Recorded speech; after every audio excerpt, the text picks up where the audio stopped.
What is up, guys? My name is Coriola, and welcome to episode 5 of my Out of the Park Baseball 18 franchise, here with the Arizona Diamondbacks. We are here today at the 2018 offseason, and I am back. Last episode came out last Wednesday. Today is Monday night. This weekend, I was at Science Olympiad State. We qualified for nationals, which is always fun. And then prom was Saturday night, which is also a lot of fun. So yeah, I've been busy as hell. Sunday getting homework done. And now today, I'm finally back. We are here at the offseason. Diamondbacks finished 72-90. That will either be the 6th or 7th overall pick in next year's draft. Here are the standings. Boston won the AL East. Cleveland won the Central. Houston won the AL West. Texas and Toronto are the wildcard teams. Toronto hosting the wildcard game. Nationals won NL East. Cubs with 101 wins. Thanks in part to our contributions in Shelby Miller, who finished the season with a 4.91 ERA on their offense, and on their pitching staff, and Chris Davis finished while he was with Chicago had a 260 average with 5 home runs. So those two guys, part of the big trade we made at the deadline.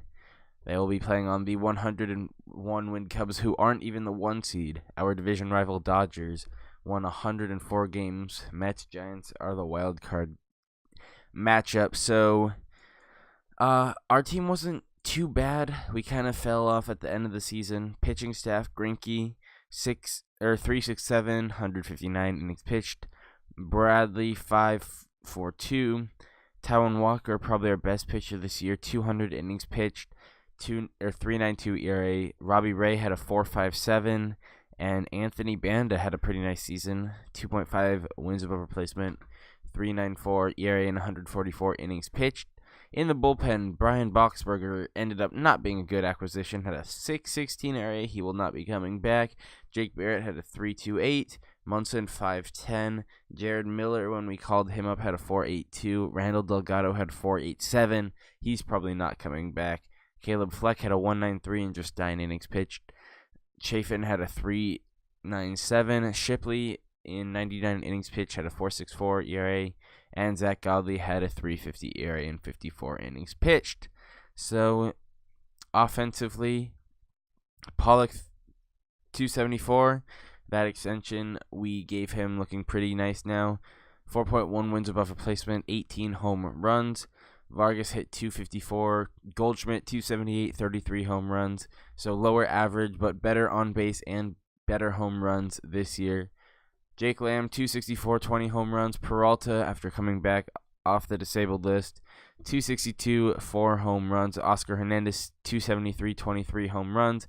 Brock Holt 258, 1 home run. And Danny Santana 298, 5 home runs. On the bench, Cody Stanley at 237. Brandon Drury, called up in September, hit 216. Ketel Marte at 295. Socrates Brito hit 239. Raymond Fuentes at 154. Hazel Baker hit 333. Colin Bray hit 259, and Victor Reyes hit 250. Now, I was planning on calling up Zanguis, but from the Chicago trade, but he actually got injured at the end of the year. I wasn't ready to call up Keston Hiura yet. He did have a nice start in AAA, hitting 360 in just 86 at-bats. But the plan is for Zanguis to start the year on the Major League roster, but then Hiura starting in AAA just to get those stats bumped up a little bit more, hopefully in preparation for a pretty nice Major League career. So let's simulate the playoffs. Wildcard round. San Francisco and Toronto advance ALDS. In the National League, it's LA and Washington. American League, Boston and Houston. And Andrew Kashner is finally eligible to come off the DL. I don't know what the problem with him was, but even though he wasn't injured, he was stuck on the DL the whole season. And Game 7, Washington wins and Houston wins it in 6. That will be the World Series matchup. Houston takes a 3-1 lead. Washington cannot crawl back. The Houston Astros are world champions. Did they win it last year, or was it the Cubs going back to back? I should know this, but I don't. 140 score. That's not great. All right, let's figure out.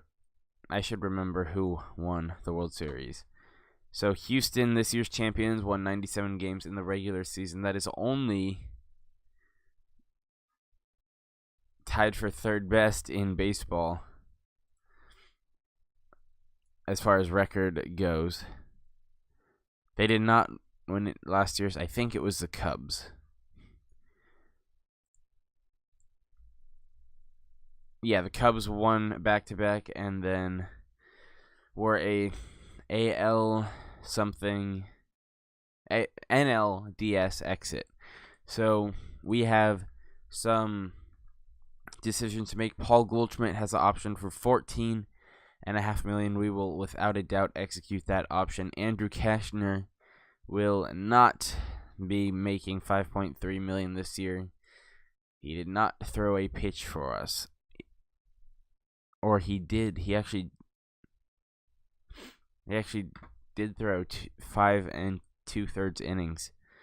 New budget is $120 million for payroll and no staff changes. So let's head out to arbitration.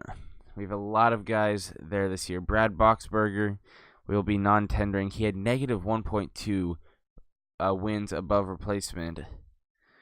And needless to say, that is pretty bad. Randall Delgado and Cashner are only free agents. Neither of them will be offered contracts. Will anyone else be DFA'd? I'm thinking Chris Owings is going to be non-tendered. But I don't... Well...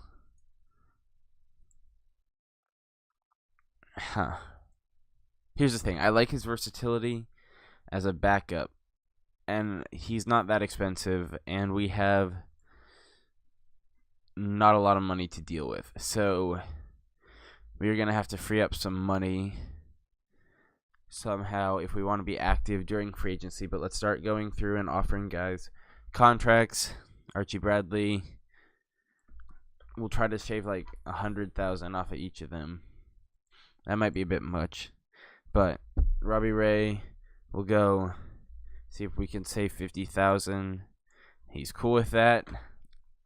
Taijuan Walker wants $6 million and is not interested in discussing with us. He is angry. I don't know why. Jake Barrett will be given $1,050,000. And we now have $66 million in contracts next year. Andrew Chafin, a lefty, $2 million. Seems reasonable for him. Again, I'm not a huge fan of doing this whole, just shaving a bit of money. Godley has an option left, so we'll give him $850,000. I don't usually do this, but since we're low on money, I think it's fine. This will not be a common exploitation tactic on my part. Oops. There we go. Was offering him $10,000 too much.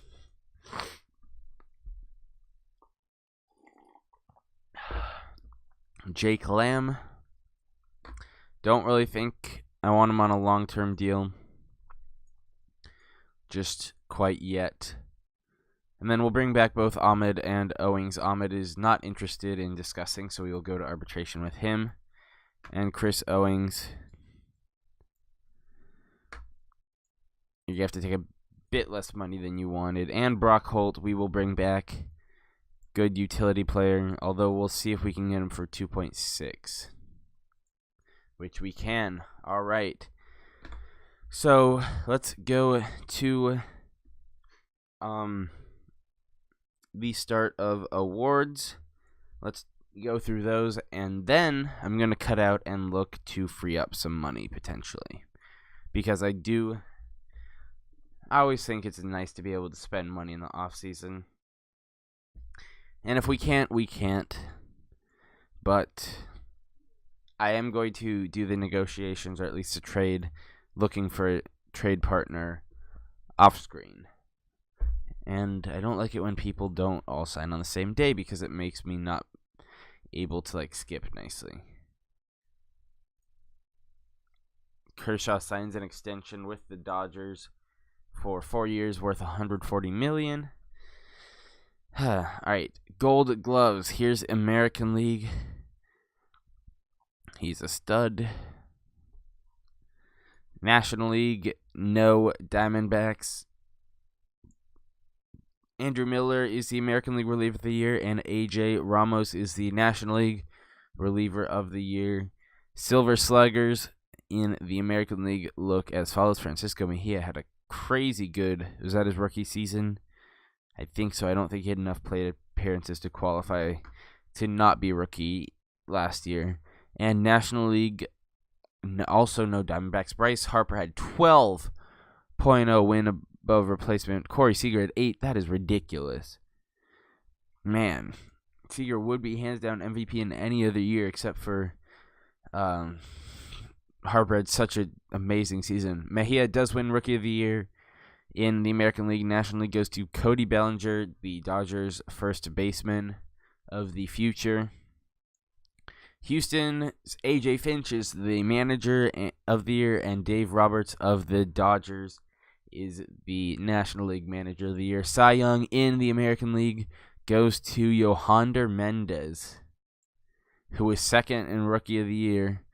Not a fantastic line, but doesn't appear that the American League was too special this year as far as pitching. And National League goes to Clayton Kershaw. DeGrom finishes second. Lester third. MVP goes to Alex Bregman in his, we'll call it second year. He's a stud. Lindor finishes second. Rowdy Tellez finishes third. And Bryce Harper wins the MVP. Kershaw's actually second. And Corey Seager, who probably could have won it, like I said, in any other year, finishes in third place. So that does it for the award season. Let's see if I can get us some money. Be right back.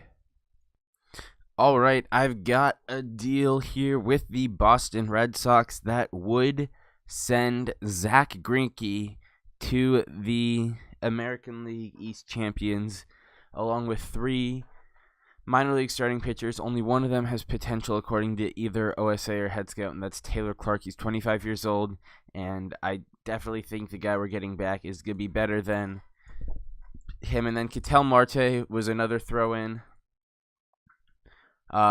He was probably the least valuable chip that we could do to make this work. We do not have to retain any of Greinke's money. I did negotiate it down.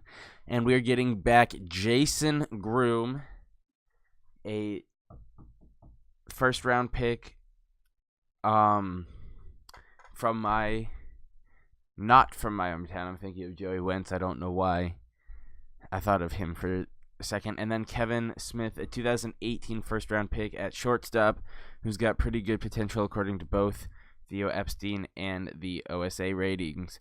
So, we will... Okay, let's talk about this for a second. So, there is a chance next year that with the right pieces, we could make a playoff push with Zack Greinke. And I would put those at about 30%.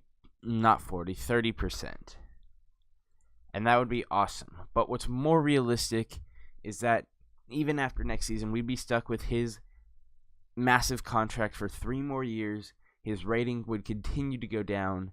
He'd be, 38 by the time this contract expires.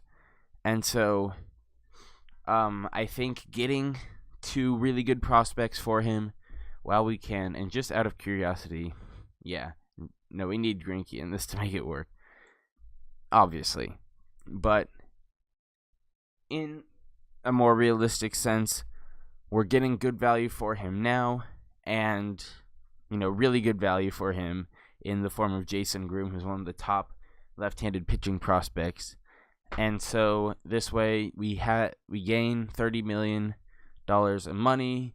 We get back 2 really good prospects, and we aren't stuck with him for 3 more years. Yeah, we'd only have 2 years after next year. Sorry if that's confusing, but I'm gonna complete this trade. Big reaction negatively, but I'm happy because we got one really good prospect and then one pretty good prospect next to him. So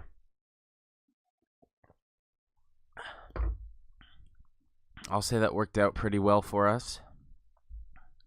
And now we get to keep on moving on. We will have, I believe, 2 arbitration hearings. Yep. Walker and Nick Ahmed both deciding that they don't want our money. The computer really usually sides with the team in this, and they do on both of our cases. So let's head on to free agency. International free agents, not looking like a great class. Decent first baseman, decent second baseman. I'm definitely more interested in. Really good potential and does not want a lot of money at all. I'll even offer him another $100,000 just to guarantee we get him.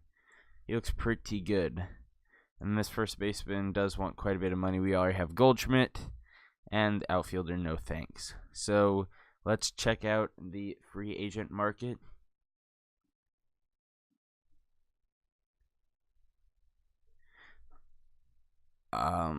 Josh Donaldson's the top guy there. Matt Harvey still has really good, really high demand. He's not interested in playing for a manager, and he is compensation eligible. So looks like we're not going to be signing him. Kelvin Herrera, is he compensation eligible? He's not. That'd be an interesting guy to go after because really good closers are hard to get for that little money. Nathan Eovaldi is definitely a guy I'm going to look at. Coming off a bit of a down year, but he's got good ratings and also not asking for a lot of money. Shortstop's definitely a position I want to look at. We have Jose Iglesias and John Segura, who we just traded to Seattle before this franchise began. Zach Cozart's another option. Really good defensively. Iglesias does intrigue me on not a 5-year deal, more like a 2-year deal with a team option for the third. But I do 7.5 for all 3 years, so he is into that, so we'll give him that offer. And then starting pitching, we could also go for Drew Smyly, and we do need a lefty in our rotation. Has been a lot worse lately. Well, not a lot worse, I guess, than Eovaldi. How many spots in our rotation do we have? 1, probably. We do have 2 lefties. I forgot about these guys. I'm thinking of my Royals franchise where I do not have a lefty in my starting rotation. My personal one. So, Eovaldi or Smyly, either one works. Eovaldi's only $200,000 less. He had a really good 2000. He missed 2017. Had a poor 2018, really poor. But Smyly was also pretty bad. So both guys are bounce-back candidates. Michael Pineda has been more consistent. He's also more expensive and more injury-prone. I'm going to go with Eovaldi on Same structure as Iglesias, and I'll give him $15 million over 3 years, team option on the 3rd year. And then I want to look at Kelvin Herrera,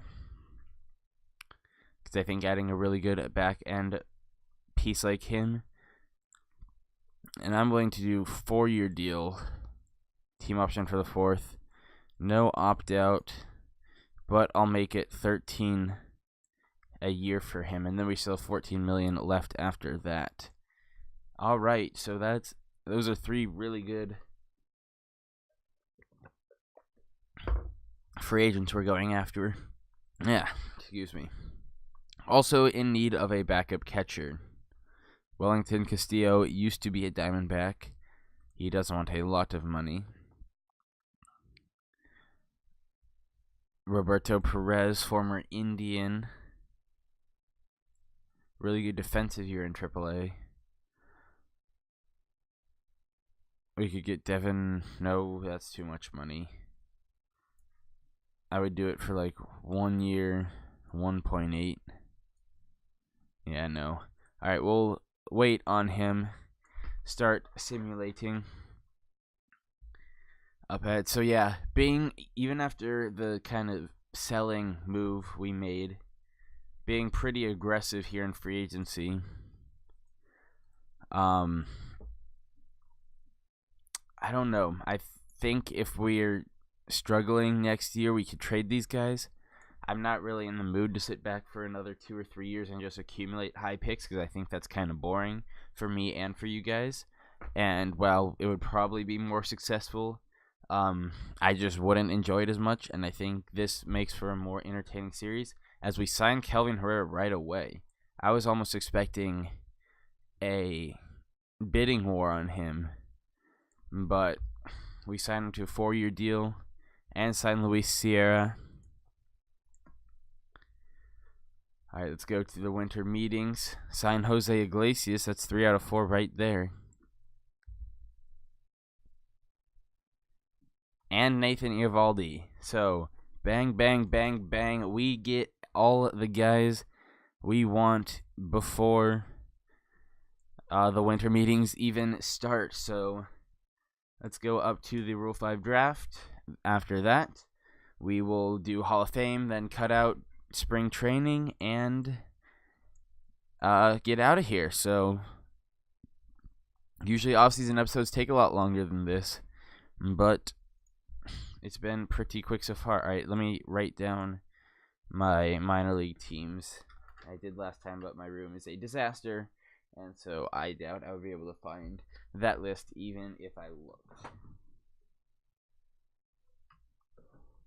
Do I just have like a piece of paper somewhere? It should be. Suck. And my phone just fell into my desk drawer. Well, that's unfortunate, but I do have something to write with. Alright, minor league teams. Alphabetically, first is obviously Arizona.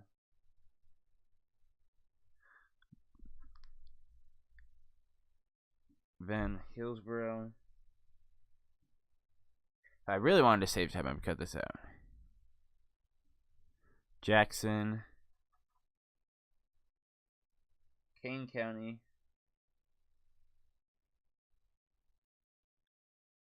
Missoula.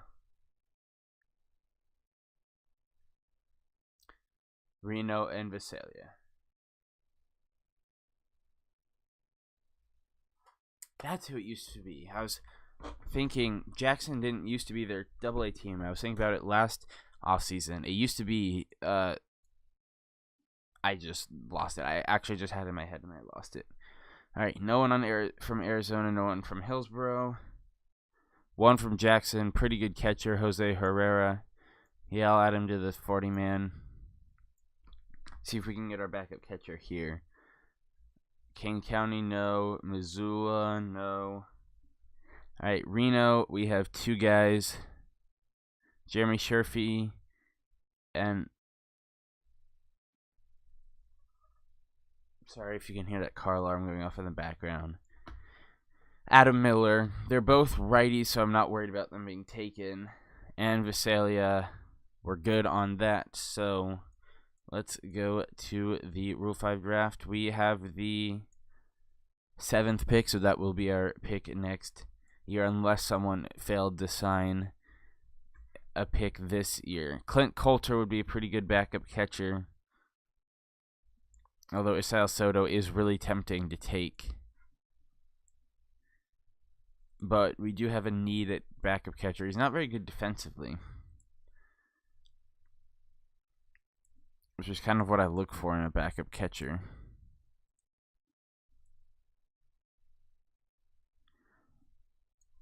This was all, Ha ha ha.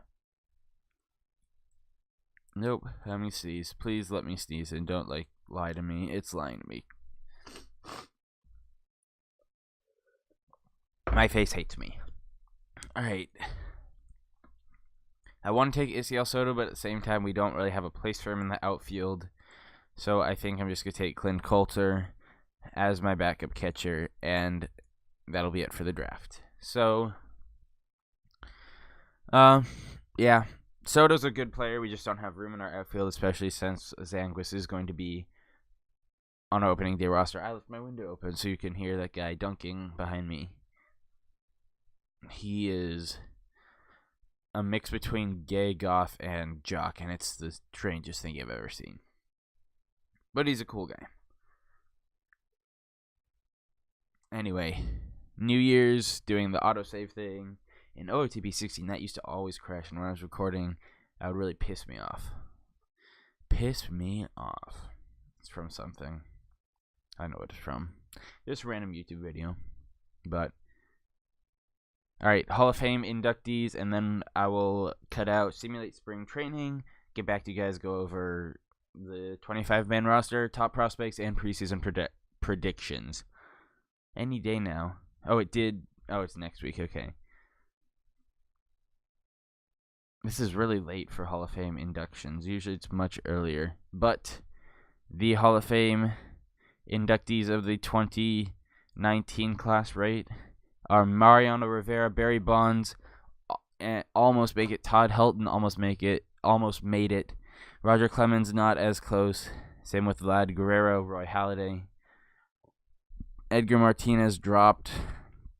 That's unfortunate. Omar Vizquel, Freddie Garcia, Ryan Dempster, Chris Carpenter, Vernon Wells.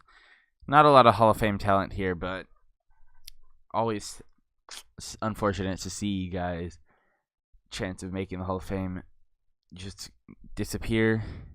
And, alright, that's it for this part. Come back for a quick preseason preview after this. See you then. Alright, we are back one day before opening day. We do have a game opening night, or is it afternoon? It is afternoon. Against San Diego. You know, I wonder how in this game OOTP opens the fact, OOTP addresses the fact that Arizona doesn't follow daylight savings time. But anyway, time to cut down our roster. We have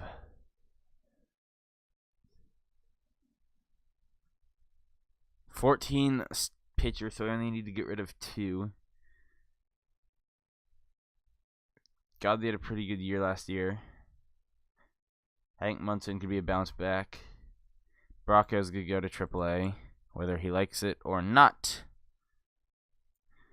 Alright, Munson. Yeah, Munson's going to go. Let's at least try to. Yeah, he has options. Alright. On the offense, get rid of those 2 catchers. We need to get rid of 8 more guys. Leiba's good. He's not ready for the majors quite yet. Same with Dawel Lugo. Brandon Drury doesn't have a roster spot. Either Ahmed or Owings is not making it, and I like Owings' versatility more. So Ahmed will go down. Just 4 more probably all going to be in the outfield. Hazelbaker is 1. Reyes is 2. Bray is 3. And 1 tough decision. Zanguis will make the active roster. Raymond Fuentes will not. He was awful last year. Let's look at trade offers because he might get claimed. No one offers even like a crappy minor leaguer, so I'm no longer worried that he's going to get claimed. And am willing to DFA him. So, simulate one more day. Get to opening day, check out preseason predictions, top prospects, and then we out. So, yeah, I think this is a good episode. If we suck, we'll get some more prospects. Especially Herrera could get us a lot back, I think. Less so for probably Evaldi and Iglesias. Let me check if Herrera was traded by the Royals, which is why he did not have compensation. They didn't do that last year in OOTP. He had actually traded him in 2017, so Seattle just didn't give him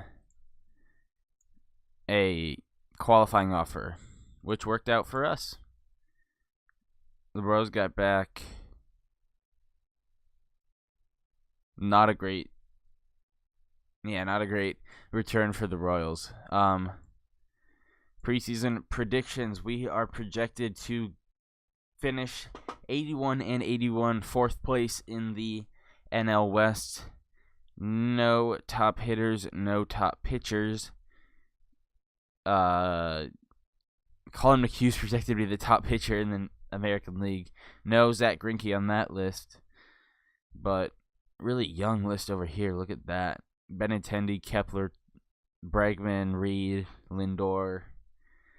Wow. My Royals projected to win 64 games. Good for worst in baseball. Cool.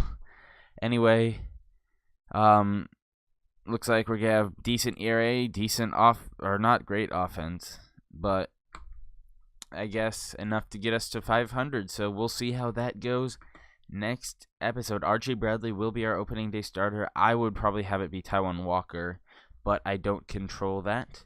This is our lineup. Yeah, I think that's... Oh, top prospects, that's right. We have the 24th ranked prospect, and that's because Jason Groom is a stud, and I wanted to get Eloy Jimenez from the Cubs, but I couldn't. So yeah, Royals quickly have a really good one with Seth Beer, Garrett Gavin, and apparently Ash Russell is panning out in this. Brewers are the first with Trent Clark, Isan Diaz, Corey Ray, and Jackson Stevens. Atlanta second, division rivals Padres of third, and yeah.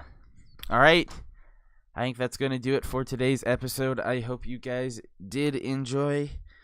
Made some pretty big moves this offseason, and let's see. We'll see next time what the 2019 season entails. So thank you all for watching. Hope you enjoyed. See you all next time. Goodbye.